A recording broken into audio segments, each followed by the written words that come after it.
लेकिन मैं खबर साद रसूल साहब आपको आज ये देना मैं बताता हूँ हसन साहब, एक खबर ले लें, साद रसूल साहब एक खबर ले लें। पाकिस्तान तहरीक इंसाफ से एक बड़ा फैसला ये किया है कि जितने केसेस पीडीएम हुकूमत के खत्म हो रहे हैं, जिसमें मरियम नवाज शरीफ का इवन फेल वाला फैसला आया, शहबाज शरीफ का फैसला आया, हमजा शहबाज शरीफ का फैसला आया और दीगर फैसले खास तौर पे शरीफों के, अब वो केसेस को चैलेंज करने का फैसला किया है।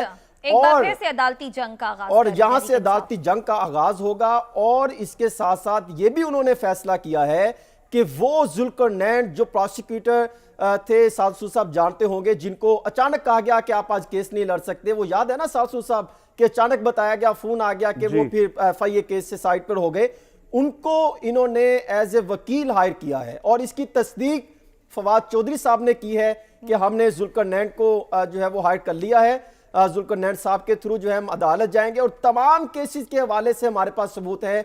और अगर ये केस अदालतों में जाते हैं तो फिर हम ये कह सकते हैं कि पीटीआई अपनी पोजीशन पे स्ट्रॉन्ग खड़ी दिखाई देती है। तो पहले भी थे, फिर क्या हुआ? सादरसूल साहब, यही तो मैं सादरसूल साहब से सवाल करता रहा हूं कि जब सबूत हुए, सारा कुछ हुए, तो इंसाफ पर फिर क्यों सवाल उठते हैं? साहब से पूछ लेते हैं। साहब अब कह रहे हैं कि सबूत थे, पहले भी सबूत लहराए जाते थे, तो फिर क्या बना कि तब सबूत नहीं अदालत में पेश किए गए?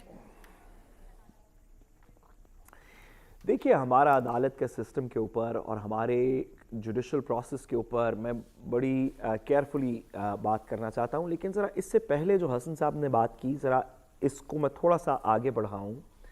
हसन साहब ने कहा कि मुकदमात बने बड़े इत्तेफाक के साथ और फिर उनमें से कुछ नहीं निकला।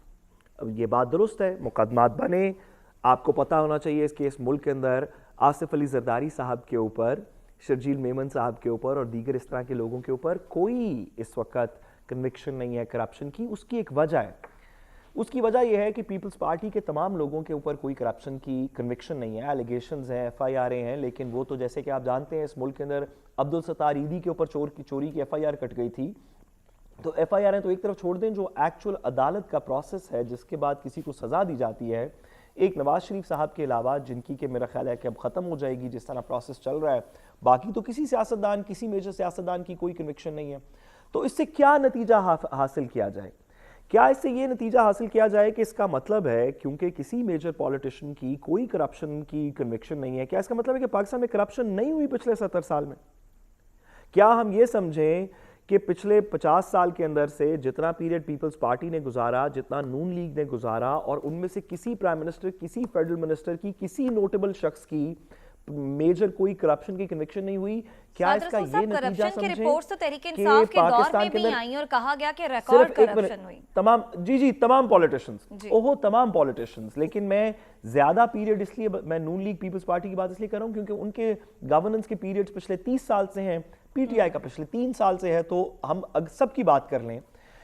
क्योंकि कन्विक्शंस नहीं हो रही तो क्या इसका ये मतलब है, क्योंकि सजाएं नहीं मिल रही तो इसका क्या मतलब है कि करप्शन नहीं हुई?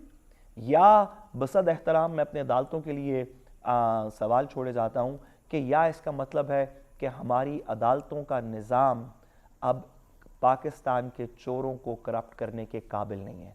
इसमें से जो भी दो जवाब हैं कि या पाकिस्तान में कभी करप्शन हुई नहीं या हम करप्शन को कन्विक्ट करने के काबिल नहीं है, जो भी जवाब पसंद हो हसन रजा साहब को, मुझे वो कबूल है।